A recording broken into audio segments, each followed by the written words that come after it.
Oi pessoal, tudo bem? Em 2022, muitas das lideranças que se elegeram para os poderes legislativos e executivo em 2018 não devem ser reeleitas. São aquelas pessoas que souberam aproveitar a força das mídias sociais e que surfaram na onda do descontentamento com a política. Mas elas entraram em decadência e o desgaste foi antecipado, junto com o governo Bolsonaro. A má notícia para o futuro é que a política vai seguir a sina da baixa qualidade de todo o sistema político. Para entender melhor as perspectivas desse cenário, conversamos com o cientista político e pesquisador do Grupo Opinião Pública da UFMG, Josimar Silva. Ele investigou recentemente as novas lideranças e a representatividade dos políticos e instituições em sua tese de doutorado, que foi defendida no programa de pós-graduação em ciência política da UFMG. O trabalho mostra como a emergência dessas lideranças está ligada não apenas ao uso de redes sociais, mas também à crise de representação política. Um fenômeno que não é apenas brasileiro, ele também ocorre no México, no Peru. Sinais do tempo, esses países também tiveram processos muito parecidos com os que ocorreram aqui no Brasil em 2013. Por coincidência, foram mobilizações marcadas por questionamento às bandeiras partidárias, às instituições políticas e à corrupção.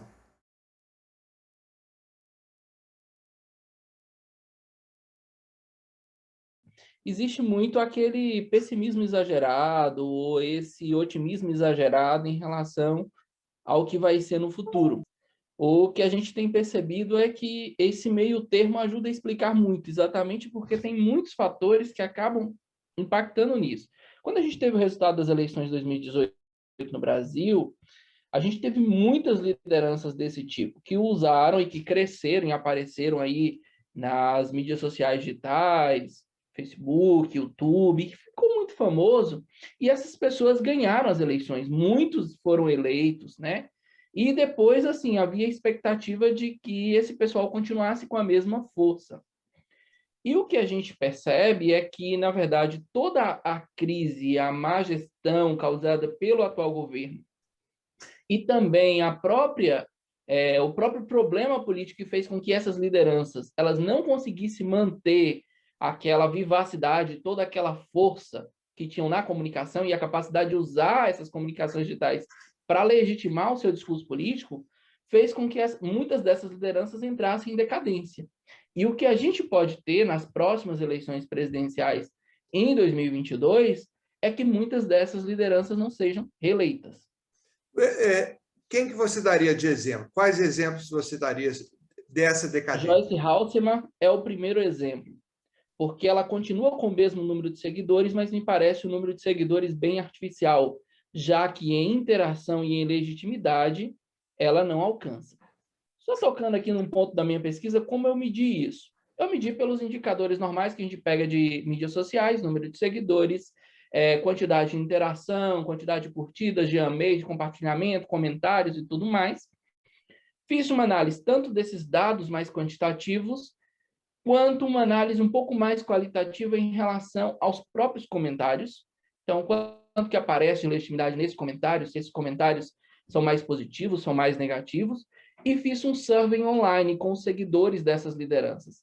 Então, para perceber o quanto que aqueles que realmente seguiam a página, se eram pessoas, digamos assim, que só pega para acompanhar, como cientistas políticos, jornalistas, que muitas vezes seguem essas páginas só para tirar alguma informação, ou às vezes, pessoal, que segue, mas que também segue outros e que legitimam outras dessas lideranças, mais do que aquela liderança ali do caso estudado. Ou então, talvez, pessoal que segue mais para ser hater, porque não gosta daquela liderança para discutir, desconstruir os discursos que aquela liderança faz. E o que a gente percebe é que algumas dessas lideranças em um determinado momento ela tem muitos fãs, em outros elas começam a perder fãs. E o caso que eu citei da Joyce Haussmann é que ela subiu, na verdade, muito dentro e vinculada à onda do bolsonarismo, à onda do lavajatismo, inclusive do próprio Moro, e essas são figuras que fazem muito mais parte do discurso dos seguidores de Joyce Haussmann do que a própria figura de Joyce Haussmann. Ou seja, ela cai como liderança, ela perde espaço como liderança, embora mantendo ali um número alto de seguidores. Ela perdeu seguidores em um determinado momento, quando ela tenta se desvincular do bolsonarismo, depois reata um grande número de seguidores, mas esses seguidores ainda não são seguidores que a veem como liderança ou que votariam nela. Então, esse pode ser um caso de que não se reeleja nos próximos momentos. Eu estudei o contexto brasileiro, o contexto mexicano e o contexto peruano. E no contexto mexicano, a gente também tem um caso, que é o Pedro Kumamoto, que nasceu como liderança juvenil, assim, mas muito, não daquele movimento estudantil básico, de base, mas muito mais de mídias sociais, né? Já um garoto jovem aí, com 30 anos aproximadamente, que nasceu nesse movimento de boom aí das mídias sociais, especialmente em regiões assim com maior acesso. E ele conseguiu ser eleito deputado estadual, mas que não conseguiu progredir na carreira, não conseguiu continuar na política e provavelmente não continue exatamente porque essa força e esse potencial de mobilização dele já não tem mais. Embora as mídias sociais continuem existindo, o contexto político, a conjuntura política já não é mais tão favorável aos discursos que antes se colocava, já que no contexto onde ele emerge, você tem um governo mais a centro-direita no México, e hoje você tem um governo à esquerda que esse próprio Pedro Kumamoto fez parte da base que ajudou a eleger. Então, assim, tem muito esse contexto e essas lideranças que usam de um capital convertido, da influência nas mídias para a política, nem sempre consegue se manter. É necessário, na verdade, a manutenção de um discurso, ou às vezes até levantar outras questões para continuar se alimentando do jogo e se mantendo no poder, e que muitos não conseguem fazer. Em que medida isso reflete a questão da crise de representatividade política? Qual que é o percentual desse processo? Olha, a crise de representação, e aqui como eu estudei a América Latina, ela é um constante. Nós nunca, a maioria dos países, talvez a grande exceção seja o Uruguai, o Chile em alguma medida, mas o Chile teve uma aceleração dessa crise nos últimos anos, mas são países que normalmente não confiam na democracia, não confiam nos partidos políticos, não confiam nos representantes políticos, especialmente do legislativo. Então, a gente tem uma crise de confiança que é generalizada, né? Além disso, a gente teve alguns fatores nos últimos anos que aceleraram essa crise. Principalmente, aí, a própria questão econômica, situação econômica, a própria conjuntura econômica, né? Que veio refletir aqui muito depois, já na segunda parte da década, na segunda década aí do século XXI, a partir de 2010, começa a sentir isso. E outra questão, o aumento expressivo nos escândalos de corrupção. A gente tem aqui no Brasil o caso da Lava Jato, a gente tem no Peru também o caso da Lava Jato, levou a suicídio de presidente, há várias trocas sucessivas de presidente. A gente tem o caso também no México, onde essa percepção da corrupção, ele o aumento dessa percepção de corrupção é uma bandeira política, na verdade, que vai ser tomada por Andrés Manuel López Obrador para que construa a sua imagem personalista como aquele que vai combater a corrupção, como se fosse um político novo, ao invés de um político tradicional. Apesar de esquerda, ele usa mais ou menos essa mesma estratégia que Bolsonaro usou no Brasil, de construção da imagem, e vai e chega ao poder. Então, esses grandes escândalos de corrupção, e aí eu não estou dizendo que são casos de corrupção, mas a população fica mais sensível a perceber isso. E quando você tem a crise econômica, a população normalmente percebe que, se há um problema econômico, esse problema é gerado pelos escândalos de corrupção que estão aparecendo aí, inclusive na mídia tradicional. Ou seja, aumenta-se a desconfiança generalizada nos políticos, nos partidos, na democracia e no sistema político como um todo. Isso abre espaço a que não mais os partidos tradicionais continuem governando, mas abre espaço para a entrada de novas candidaturas, de novas lideranças. E essas novas lideranças aí aproveitaram-se da internet, que estava em alta, aí aproximadamente 70% a 75% da população com acesso à internet, seja aquele acesso mais básico a mídias sociais, Facebook, a YouTube, a WhatsApp, mas assim, com acesso a essa informação e fizeram campanha política a partir dessas plataformas. Há um Então, isso limite, possibilitou. há um limite para o uso da corrupção como elemento, como variável de discurso? Olha, há um limite quando ela começa a afetar a própria desconfiança no sistema político.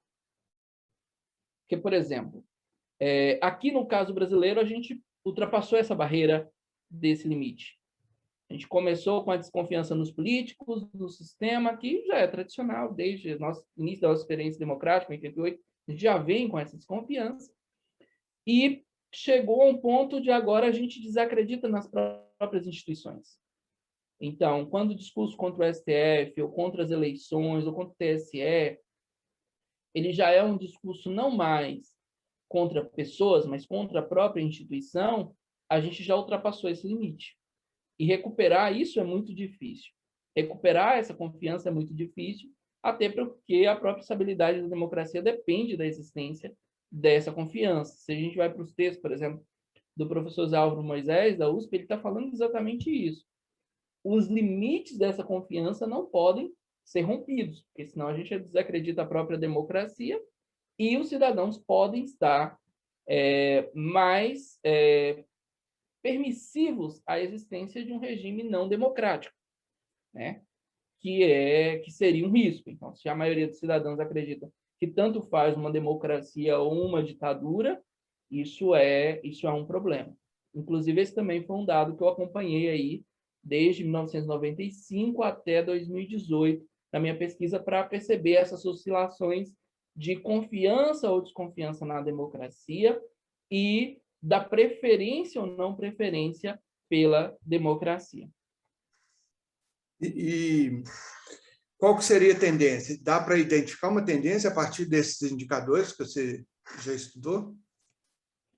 Dá para identificar uma tendência de aumento das candidaturas utilizando-se das plataformas de mídias sociais. Ou seja, crescendo nas mídias sociais com uma legitimidade vinda de outro campo, seja, por exemplo, como artista, como desportista, como influenciador digital mesmo de qualquer área, e a partir disso tentar converter o seu capital para a política. A gente tem muitos casos aí vindo da TV, do rádio, mas o que acontece agora, ele tem uma característica que é um pouco diferente, porque eles não são simplesmente lideranças que usam dessa influência, mas eles são lideranças que se apresentam como um antissistema.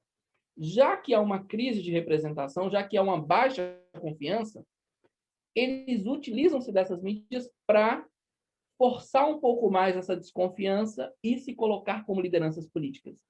Ou seja, não são simplesmente lideranças que utilizam-se da sua influência, do seu público, do seu grande número de seguidores nas mídias sociais, mas são lideranças que também atacam a legitimidade do sistema. E isso não ocorre só, por exemplo, como muita gente pensa, o contexto brasileiro, a gente olha a partir daqui em lideranças da direita.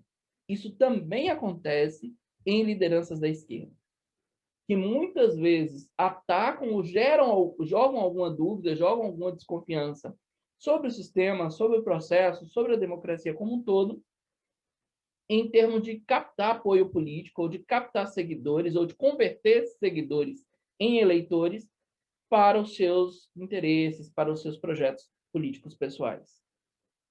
Então, A a tendência é que isso continue.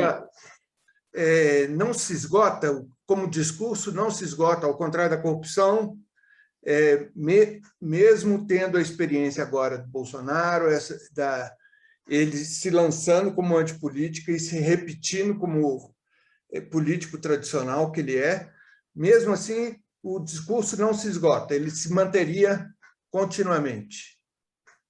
Ele se mantém continuamente. É muito interessante porque, por exemplo, a gente pode pegar até alguns casos de políticos mais tradicionais, como Alexandre Calil em Belo Horizonte. Ele se elege em 2016 com um discurso antipolítica, não quero ser político, eu quero ser prefeito. Em 2020, ele usa isso, inclusive, no horário gratuito de propaganda eleitoral. É um horário partidário, institucionalizado. Ele continua com uma reminiscência desse discurso, apontando para a antipolítica. E mesmo aquele grupo ali que se elegeu junto com o Bolsonaro, pensar aí o pessoal do MBL, do Movimento Brasil Livre, pensar aí outras figuras, eles continuam com esse discurso contra os políticos tradicionais, como se eles, mesmo dentro do sistema, não fossem políticos. E aqueles que têm alcançado dessas lideranças políticas digitais, que nasceram no ambiente digital e estão na política hoje, os que têm alcançado maior êxito são os que conseguem realmente vincular sua trajetória dentro da política, como representante político, como se não fossem políticos. Ou seja, isso ainda tem um apelo popular muito forte. Ainda tem uma péssima avaliação dos políticos. Agora, a questão é o quanto isso vai se manter ao longo do tempo. Porque, a partir desse momento, a população começa a perceber que eles são políticos. E, portanto, será que esse discurso ainda colará mais algum tempo? Porque ainda que as pessoas que começaram aí em 2018, 2016, 2016 no México, ou antes em outros países, será que essas pessoas, mesmo que elas caiam em descrédito, elas vão continuar? Mas a questão é que novas lideranças vão surgir. E vão surgir, provavelmente, com um discurso muito semelhante. Talvez até aqui no Brasil, um discurso anti-Bolsonaro, mas com o mesmo perfil. Contra os políticos tradicionais, contra a velha política, contra a corrupção, talvez até com outras pautas. Mas parece ser uma tendência essas pautas que, na verdade, deslegitimam o sistema político para dizer eu sou uma liderança diferente das demais, sou uma liderança política diferente das demais. E isso, ao fim, isso é muito prejudicial à democracia, porque ele coloca em descrédito não só as lideranças políticas tradicionais, mas também toda a estrutura que elegeu essas lideranças, ou os procedimentos que tornaram possível a eleição dessas lideranças. Então, isso coloca em descrédito o processo democrático como um todo. Então, esse acaba sendo um problema e a gente entra no mundo muito de discurso de narrativas muito mais efetivamente do que de valorização das instituições do processo democrático. A médio prazo, isso não tende a ser muito danoso para o sistema democrático, de uma forma geral, para a democracia e para o próprio sistema político? Hoje a gente está vendo claramente que tem um desgaste do judiciário, uma descrença generalizada. Pelo que eu estou entendendo da sua avaliação, a gente vai ter novos ciclos de políticos chegando sem compromissos sociais efetivos. O executivo, o legislativo, ou seja, todas as instâncias governamentais, de alguma forma, estão passando não só passando pelo processo de desgaste, mas continuando em processo de degradação, né? Isso daqui a um tempo não tende a criar um acirramento, o desalento total? Como que você imagina mais a longo prazo?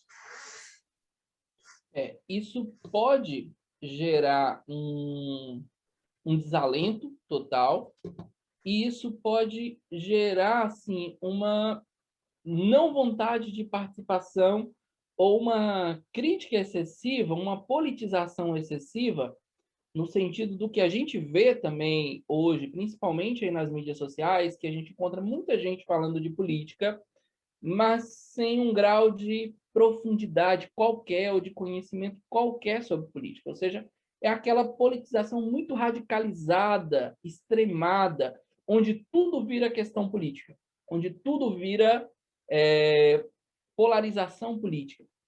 E isso gera um problema no sentido de que os cidadãos começam a se desgastar, desconfiar disso. Porque também tudo é político, tudo o tempo todo.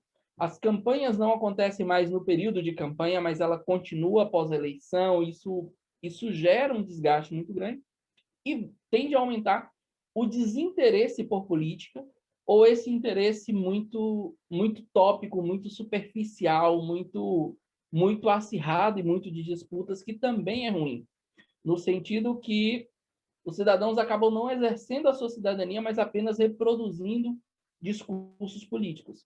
Ou seja, a gente fica mais suscetível a uma liderança que pode tentar responder a esses anseios e aparecer como salvador da pátria.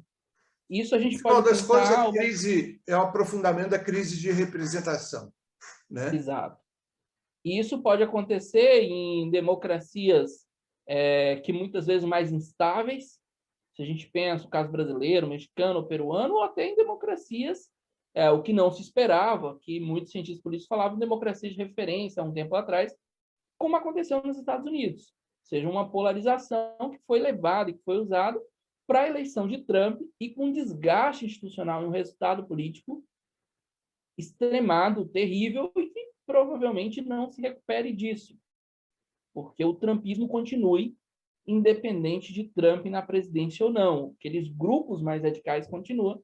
E isso afeta em vários outros aspectos, porque, por exemplo, a questão da saúde pública e da vacinação agora contra a Covid ficou polarizada dentro de um discurso político. Ou seja, isso afeta vários outros aspectos da vida, no sentido de que a desconfiança ela vai se sendo colocada, quando colocada, oficializada no discurso político, ela vai sendo estendida para várias outras instituições, até coisa que a gente não questionava antes, por exemplo, seja a vacinação, seja uma política de saúde pública, seja a política de educação.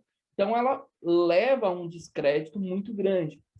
E o que a gente tem, principalmente aqui a nível de América Latina, é que enquanto as instituições que são representativas, digamos assim, os partidos, o legislativo, o executivo, ela tem baixa credibilidade, as instituições que não são representativas, como as Forças Armadas, como a religião, ela mantém uma alta credibilidade na opinião pública. Ou seja, as pessoas confiam naqueles que não são eleitos democraticamente, que não são selecionados pelo processo democrático, e desconfiam daqueles que são selecionados via processo democrático. Ou seja, esses atores políticos, eles continuam, esses atores institucionais, como as Forças Armadas, como a religião, continuam exercendo muita influência sobre a formação da opinião pública e sobre as decisões políticas de uma grande parcela do eleitorado. E isso é problemático. Vejamos o quanto o resultado dessa atual crise institucional e de confiança também pode afetar os grupos religiosos, né? A religião aí, os grupos religiosos que apoiaram Bolsonaro e também o próprio exército, que pode sair mais, as Forças Armadas podem sair mais desacreditados desse processo. E é preciso que a gente encabece um processo de revalorização e aumento da crença e da confiança nessas instituições. De não uma reforma eleitoral que pense, por exemplo, apenas procedimentos de eleição, mas que realmente faça com que o eleitorado, que os cidadãos voltem a confiar mais nas instituições. Porque senão a gente perde as possibilidades ou a viabilidade da própria democracia que nós temos hoje. No futuro mesmo. Eu acho que as mídias sociais elas vão continuar gerando esse tipo de liderança, porque se torna mais barato, mais fácil e as pessoas estão cada vez mais conectadas. E as pessoas continuam muito pouco informadas via outros meios, e é muito fácil, a partir dessas plataformas, você criar bolhas de conteúdo, bolhas informacionais. A própria estrutura, a arquitetura das plataformas ajudam a isso. Então, você clica num conteúdo no perfil, ele já vai te dando outros perfis similares para ir fazendo. Então, é muito mais fácil construir candidaturas ou constituir lideranças políticas ou constituir legitimidade a partir desses meios e, posteriormente, converter isso em capital político. Então, você tem gente que começou fazendo piada no YouTube e depois começou a tocar em assuntos militares e depois virou deputado. Então, isso é muito simples. Você tem caso de gente que não morava no Brasil e que começou a falar sobre um estilo de vida norte-americano e comparando isso com o Brasil e virou deputado. Então, você tem que... Esse processo de conversão de capital político ele se torna muito fácil. E provavelmente essa seja uma estratégia mais utilizada pelos candidatos, entendendo aí esse mercado eleitoral e essa disputa pelos eleitores, onde os políticos tendem a priorizar caminhos mais fáceis. Então, você tem que isso pode se tornar uma tendência. E aí, especialmente dialogando com nichos muito específicos que você consegue circular. Então, se tem um nicho muito conservador, muito religioso, você consegue falar muito facilmente para esse nicho. Se tem um nicho ali de confiança mais nas Forças Armadas, você consegue falar para esse nicho. Se tem um nicho que quer consumir determinado tipo de produto, você consegue falar diretamente para esse nicho. Então, esse tipo de candidatura eu acho que se tornará mais comum. Agora, o quanto essas candidaturas vão conseguir permanecer, esses candidatos que se elegerem por esse formato, vão conseguir se manter no poder, isso aí a gente tem que ver com mais detalhe, caso a caso. Mas esse tipo de candidatura, eu tenho certeza que será muito mais frequente, muito mais comum. O influenciador digital que se transforma em uma liderança política digital. Eu acho que se a gente tem o intuito de criação de novas lideranças aí democráticas, tem que investir nessas estratégias, tem que se investir nesses nichos. Então, e a gente tem, na verdade, uma população que ela, apesar de ter grandes grupos conservadores, ela não é de todo conservadora. Então, assim, tem espaço para falar para esses públicos, tem possibilidade de conversar com esses públicos, tem possibilidade de se tecer um diálogo minimamente com pautas democráticas dentro das mídias sociais. Talvez o que a esquerda não conseguiu fazer no Brasil e conseguiu fazer no México foi exatamente conseguir fazer isso e, ao mesmo tempo, linkar com aqueles que estão excluídos, dessas que não estão dentro das mídias sociais. Por exemplo, a estratégia do Andrés Manuel López Obrador no México foi exatamente falar para as mídias sociais, para aqueles grupos que estão conectados, e aí, para isso, usaram essas lideranças políticas digitais, esses influenciadores digitais que depois se tornaram lideranças políticas digitais, mas, ao mesmo tempo, conversar corpo a corpo com os rincões do país que não estavam conectados. Então, assim, criou-se uma estratégia eleitoral que foi muito macro, que conseguiu conversar com todo mundo. E a gente tem que entender quais são os nichos que existem no nosso país, quais são os públicos com quem a gente quer falar e elaborar realmente uma estratégia que se faça. Por exemplo, o caso que você citou da Juliette. É interessante, mas assim não foi um crescimento autônomo, simplesmente assim do número de seguidores. Uhum. Foi uma estratégia de crescimento muito planejada. E aí você ainda teve uma contribuição muito grande da TV, da mídia tradicional, né? Que fez com que o número de seguidores aumentasse, além de uma estratégia própria do uso das redes. Ou seja, não foi algo simplesmente autônomo, como a gente pensava durante as manifestações de 2014, 2015, não, é um outro modelo, é uma nova democracia, aquela perspectiva muito otimista em relação ao futuro, isso não é real. Então, estamos falando de um jogo que exige muito mais estratégias, muito mais técnicas, e que você tem uma possibilidade de penetração muito maior no eleitorado, considerando aí as mídias sociais digitais.